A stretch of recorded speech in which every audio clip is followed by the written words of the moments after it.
Assalamualaikum warahmatullahi wabarakatuh. Alhamdulillahi rabbil alamin wal aqibatu lil muttaqin wala udwana illa 'alal zalimin. Asyhadu an la ilaha illallah wahdahu la syarikalah wa asyhadu anna Muhammadan abduhu wa rasuluhu la nabiyya ba'dah. Allahumma salli wa sallim wa barik ala nabiyyina Muhammadin wa ala alihi wa sahbihi ajma'in. Wa qala Allah ta'ala fi kitabihil karim, ya ayyuhalladzina amanu taqullaha haqqa tuqatih wa la tamutunna illa wa antum muslimun, amma ba'd. Para alim ulama, para ustaz, para sesepuh yang senantiasa saya hormati dan saya muliakan, bapak-bapak dan ibu-ibu, saudara-saudari jamaah Masjid An-Nur yang dirahmati Allah Subhanahu wa taala. Alhamdulillah, kita sangat bersyukur kepada Allah Subhanahu wa taala pada pagi hari ini dikumpulkan oleh Allah Subhanahu wa taala di dalam majelis yang mulia, di dalam majelis yang dibarokahi oleh Allah Subhanahu wa taala. Semoga Allah senantiasa memberikan keistiqomahan kepada kita semuanya untuk selalu berada di atas siratal mustaqim, berada di jalan Allah Subhanahu wa taala, di atas iman dan Islam hingga ajal mendatangi kita semuanya. Bapak Ibu yang dimuliakan Allah Subhanahu wa taala, di antara salah satu sifat manusia adalah memiliki rasa takut. Para ulama membagi rasa takut atau al-khauf menjadi 3. Yang pertama yang disebut khauful i'tiqadi, yaitu rasa takut yang merupakan sebuah keyakinan di mana seseorang memiliki rasa takut akan ditimpa mudarat, memiliki rasa takut akan ditimpa bahaya dari sesuatu secara halus, secara gaib. Jadi kalau ada orang meyakini bahwa sesuatu itu mendatangkan bahaya, dan ini bukan secara langsung, dalam arti interaksi seperti manusia dengan manusia yang menimpakan bahaya antara yang satu dengan yang lainnya, maka berapa banyak orang yang salah dalam menargetkan rasa takutnya dalam perkara ini, yaitu khauful i'tiqadi. Berapa banyak orang yang takut hanya dengan sebuah pohon misalkan. Berapa banyak orang yang takut dengan batu besar, takut dengan tempat-tempat keramat, takut dengan Nyi Roro Kidul, atau takut-takut dengan yang lain-lainnya. Maka Bapak Ibu jamaah sekalian, sebagai seorang yang beriman, takut yang pertama ini hendaknya hanya diarahkan kepada Allah Subhanahu wa taala. yakni hanya Allah yang bisa mendatangkan manfaat dan juga Allah yang mendatangkan mudarat, bukan dari yang lainnya. Dan ini sangat berbahaya ketika salah sasaran, ketika seseorang takut secara i'tiqad kepada selain Allah Subhanahu wa taala, maka dia akan terjatuh dalam kesyirikan, bahkan termasuk syirkul akbar, syirik yang besar. Dia merasa takut akan ditimpa suatu musibah mudarat. Kalau rasa takutnya itu kepada Allah, maka ini adalah ahlu tauhid. Dan ketika rasa takutnya itu merasa datangnya dari selain Allah Subhanahu wa taala, maka dia adalah ahlu syirik, orang yang berbuat syirik. Kemudian yang kedua, ada rasa takut yang disebut khauful amali, yaitu seseorang melakukan sesuatu karena takut kepada manusia, atau meninggalkan sesuatu karena takut kepada manusia. Dia melakukan sesuatu takutnya karena manusia, sementara dia melakukan sesuatu yang bertentangan dengan aturan Allah. Disuruh orang, disuruh atasan atau disuruh orang yang dia cintai melakukan sesuatu yang dilarang oleh agama, maka ini yang disebut khauful amali. Atau dia meninggalkan sesuatu yang dilarang oleh manusia sementara itu diperintahkan oleh Allah Subhanahu wa taala. Seseorang dilarang untuk mengenakan hijab syar'i atau jilbab yang disyariatkan. Seorang istri diancam oleh suaminya yang tidak paham sehingga dilarang untuk menutup auratnya sementara Allah memerintahkan dan dia takut dengan itu. Maka siapapun yang melakukan sesuatu karena manusia sementara Allah melarangnya, atau meninggalkan sesuatu karena manusia sementara Allah memerintahkannya, maka itu termasuk khauful amali. Dan yang ketiga yang disebut khaufut tabi'i, yaitu takut yang sifatnya tabiat. Dan ini sesuatu yang manusiawi dan wajar dan dibolehkan.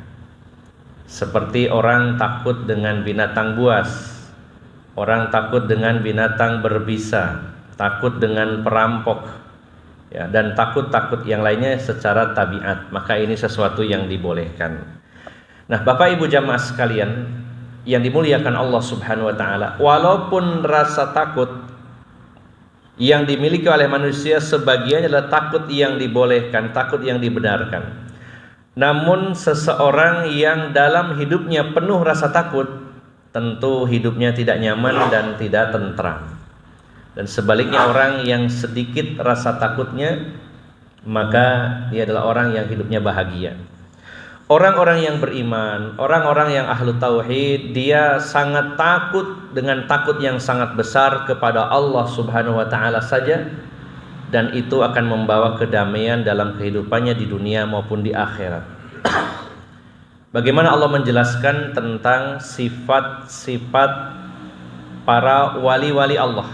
Allah menyatakan, ala inna awliya Allahi la khaufun alaihim wa la hum yahzanun alladzina amanu wa kanu yattaqun. Ketahuilah bahwasannya wali-wali Allah, kekasih-kekasih Allah itu mereka tidak punya rasa takut dan tidak bersedih hati, dan mereka adalah orang-orang yang beriman dan bertakwa kepada Allah Subhanahu wa taala. Siapapun bisa menyandang gelar sebagai waliullah selama mereka beriman dan bertakwa kepada Allah Subhanahu wa taala. Dan ciri atau karakter seorang waliullah adalah orang yang tidak takut dan tidak bersedih hati. Mungkin ada yang bertanya, bukankah takut dan sedih itu adalah dua sifat yang dimiliki manusia? Maka Bapak Ibu jamaah sekalian, wali-wali Allah sebagai juga manusia lainnya memiliki rasa takut dan sedih, namun dia mampu mengendalikan, mengelola rasa takutnya dan rasa sedihnya. Biasanya rasa takut adalah kepada sesuatu yang akan menimpa, akan terjadi, sementara sedih adalah sesuatu yang sudah lewat, yang ditinggalkan. Maka sebagai manusia biasa, wali-wali Allah pun adalah orang yang memiliki rasa takut dan sedih, namun mereka tahu kepada siapa dia harus takut, mana hal-hal yang boleh ditakuti, mana yang tidak. Kemudian juga mengelola rasa takutnya sampai tidak berlebih-lebihan. Begitu pula rasa sedihnya, walaupun secara manusiawi dia bersedih hati, tapi dia mampu mengendalikan kesedihannya. Nah, Bapak Ibu jamaah sekalian yang dimuliakan Allah Subhanahu wa taala, maka salah satu yang kita inginkan dalam hidup ini, jangan memiliki rasa takut yang berlebihan atau banyak rasa takutnya. Semakin sedikit yang kita takuti, bahkan sebenarnya yang kita takuti adalah Allah Subhanahu wa taala, sementara yang lainnya bisa jadi takut secara tabi'i atau secara tabiat. Maka Bapak Ibu jamaah sekalian, salah satu upaya agar hidup kita bahagia dan tidak banyak memiliki rasa takut dan hanya takut kepada Allah Subhanahu wa taala, maka wajib bagi kita untuk meninggalkan maksiat. Salah satu penyebab seseorang itu banyak memiliki rasa takut adalah perbuatan-perbuatan dosa dan maksiat. Di antara dampak negatif perbuatan dosa dan maksiat yang telah ditulis, dicantumkan dalam kitab Ad-Da'u wad-Dawa di halaman yang ke-88. Imam Ibnu Qayyim menulis, faslun al-ma'asi min asbabil khaufi. Pasal bahwasannya maksiat-maksiat, dosa-dosa itu merupakan sebab-sebab datangnya rasa takut kepada diri seseorang. Beliau mengatakan, wa min uqubatiha, dan di antara akibat buruk dari perbuatan dosa dan maksiat adalah ma yalqihillahu subhanahu minar ru'bi wal khawfi fi qalbil 'asi. Beliau mengatakan di antara akibat buruk perbuatan dosa dan maksiat adalah Allah Subhanahu wa taala akan melemparkan, menanamkan rasa takut, rasa khawatir dalam hati ahlul maksiat. Setiap waktu, setiap kondisi dan setiap situasi dia sering sekali merasa ketakutan. Fa inna ta'ata hisnullahi al-a'zam alladhi man dakhalahu kana minal aminin min uqubatid dunya wal akhirah wa man kharaja anhu ahatat bihil makhawifu min kulli janib. Bapak Ibu jamaah sekalian, beliau seringkali membuat perbandingan atau komparasi tentang ahli maksiat dan ahli ibadah. Orang yang banyak dosanya dan orang yang taat kepada Allah. Karena memahami sesuatu dari lawannya ini memudahkan untuk memahaminya. Ketika kita ingin memahami tentang tauhid, kita juga harus paham tentang syirik jadi lawannya. Ketika kita memahami tentang sunnah, harus memahami tentang bid'ah. Maka bagaimana akibat orang-orang yang taat kepada Allah dan akibat orang-orang yang ahli maksiat sebagai perbandingan. Beliau mengatakan, maka sesungguhnya orang-orang yang taat kepada Allah Subhanahu wa taala, dia memiliki pertahanan yang dahsyat. Siapa yang masuk ke dalam pertahanan tersebut, perlindungan tersebut, maka dia termasuk orang yang aman dari dampak-dampak keburukan dunia dan akhirat. Di orang-orang yang bertakwa, dia masuk ke wilayah yang terlindungi, memiliki pertahanan yang sangat dahsyat sekali. Dia menjadi orang yang aman di dunia dan di akhirat. Dan siapa yang keluar dari wilayah pertahanan tersebut, artinya dia bukan ahli taat, dia ahli maksiat, melanggar aturan Allah, maka dia telah keluar dari pertahanan yang dahsyat tadi, sehingga dia diliputi rasa takut dari segala penjuru. Bapak Ibu jamaah sekalian yang dimuliakan Allah Subhanahu wa taala, orang ketika banyak berbuat dosa, maka secara naluri di bawah sadarnya terekam, dia sebenarnya merasa salah. Apalagi perbuatan dosanya itu juga kepada manusia. Selain kepada Allah, dia berbuat dosa kepada manusia, berbuat zalim, berbuat jahat. Jangan dikira yang korupsi 271 triliun itu tenang, Pak. Tetap secara hati manusianya dia nggak akan pernah tenang, memakan harta orang lain, memakan harta rakyat. Ya. Orang yang mencuri, ya, pasti dia tidak akan pernah tenang menikmati hasil curiannya. Orang yang berselingkuh, wah ini setiap saat, setiap hari takut terus, takut ketahuan. Dalam hati kecilnya ketika dia juga punya iman, takut akan akibat dari Allah Subhanahu wa taala di dunia dan di akhirat. Ya. Semua pelaku-pelaku dosa, baik itu dosanya langsung kepada Allah atau kepada Allah juga sekaligus kepada manusia, dia akan diliputi rasa takut dari segala penjuru. Bahkan sampai Ibnu Qayyim mengatakan, orang-orang yang banyak berbuat dosa, rumahnya diketok, ada yang ngetok pintu, tok tok tok, itu sudah khawatir, wah jangan-jangan nih orang nyari saya. Ya. Orang yang banyak berdosa baru dengar ketuk pintu aja sudah takut. Masya Allah, betapa beratnya kehidupan yang dia jalani ya, sampai-sampai mendengar apapun dia takut. Maka Bapak Ibu jamaah sekalian yang dimuliakan Allah Subhanahu wa taala, ketakutan ini akan terus berlanjut selama dia menjadi ahlul maksiat.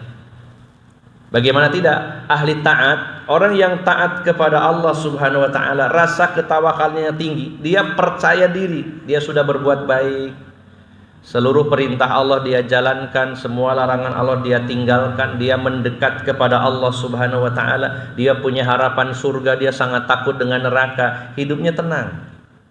Baik di dunia, di alam kubur, apalagi di akhirat. Dia hidup dalam ketenangan. Ketika di dunia ahli ibadah, ya, apapun yang membuat dirinya takut kalau datangnya dari selain Allah, dia akan pasrahkan kepada Allah Subhanahu wa taala. Dia akan meyakini seyakin-yakinnya bahwa segala hal, segala yang terjadi dan apa yang menimpa dirinya adalah takdir Allah Subhanahu wa taala dan selalu kebaikan baginya. Makanya Rasulullah di dalam hadis riwayat Muslim menjelaskan kepada kita, beliau bersabda, ajaban li amril mu'min inna amrahu kullahu khair. Saya sangat takjub, terpesona dengan keadaan orang-orang beriman. Setiap kondisi, setiap situasi, setiap kejadian apapun yang menimpa dirinya itu selalu baik baginya. In asobathu sarra syakara fakana khairullah, wa in asobathu dharra sabara fakana khairullah, wa laisa dzalika li ahadin illa lil mu'min. Kalau dia mendapatkan kesenangan, mendapatkan kebahagiaan, mendapatkan kenikmatan, dia bersyukur sekali kepada Allah dan itu adalah baik baginya. Orang-orang beriman dapat rezeki, Masya Allah, bahagia sekali, bersyukurnya luar biasa, senangnya luar biasa, hatinya berbunga-bunga.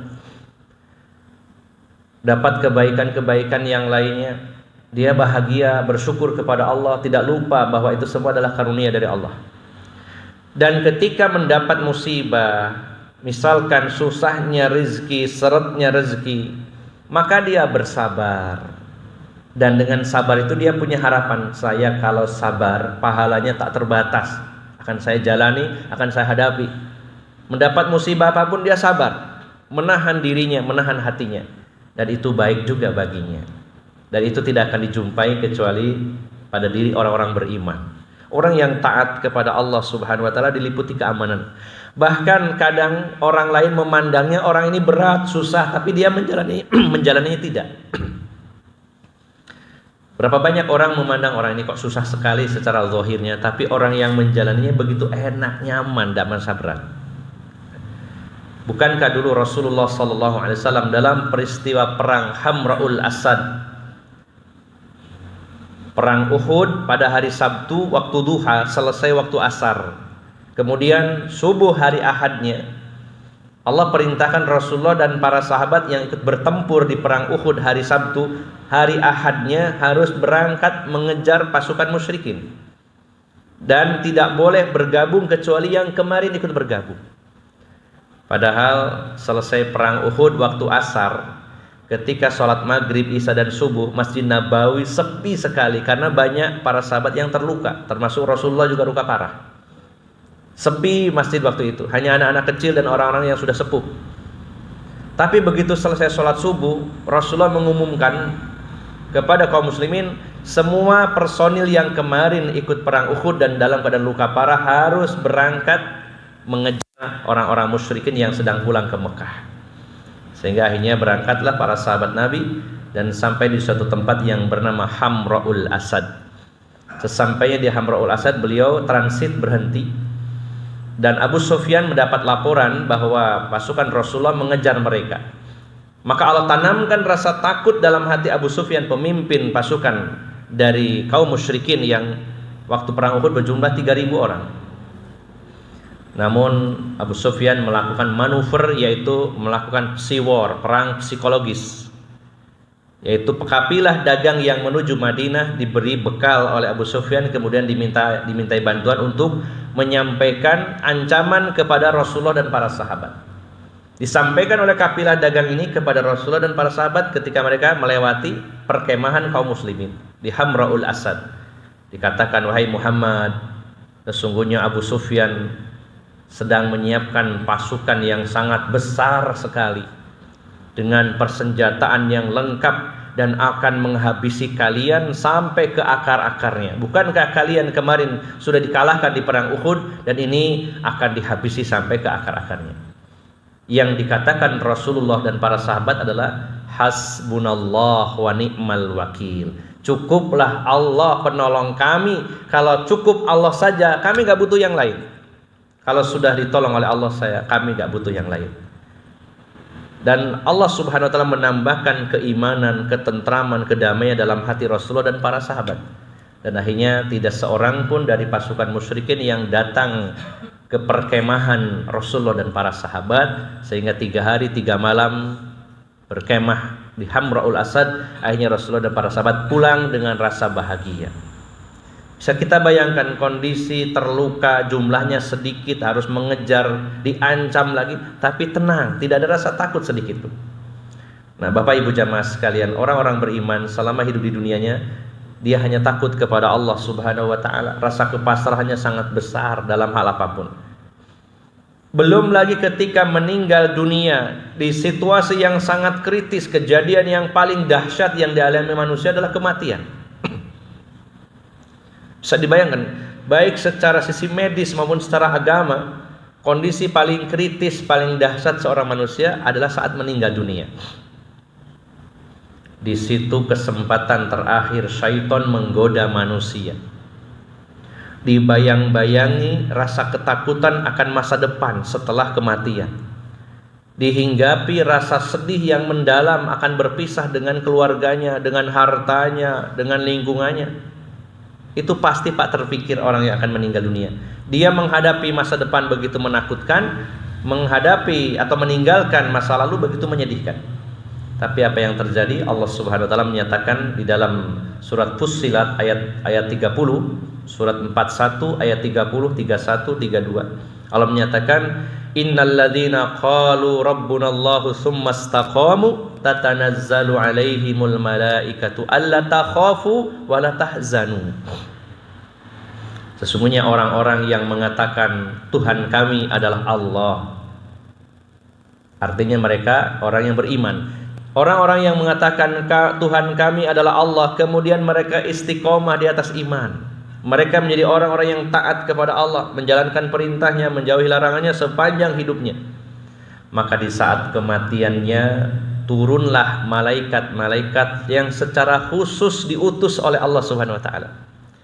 Jadi seseorang akan meninggal dunia, kita lihatnya secara fisik mungkin ya sesak napas, megap-megap, gemeter dan sebagainya, tapi itu secara fisik.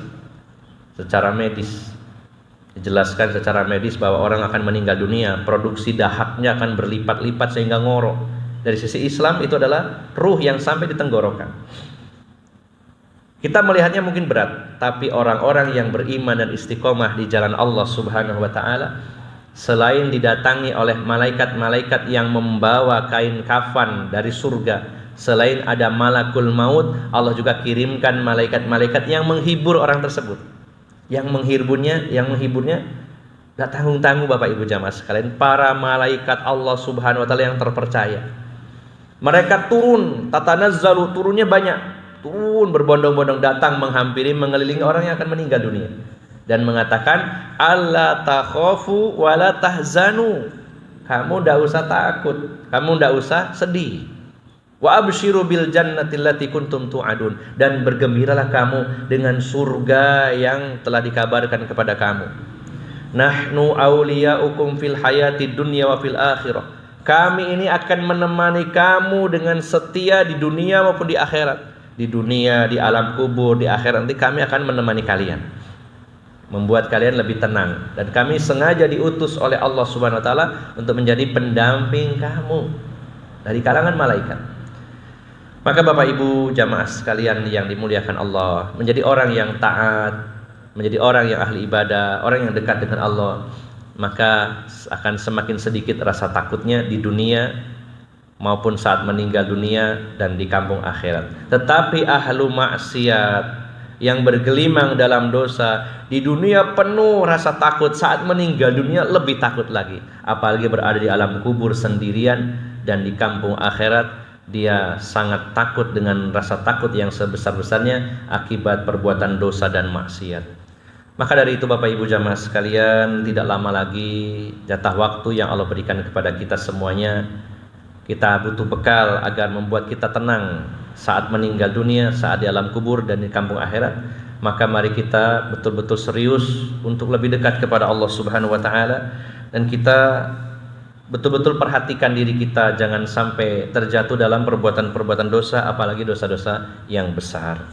Maka Bapak Ibu jamaah sekalian, kesimpulannya bahwa orang yang bergelimang dalam dosa dan maksiat akan menjadi orang yang penuh dengan rasa takut, baik di dunia, saat meninggal dunia, berada di alam kubur maupun berada di kampung akhirat.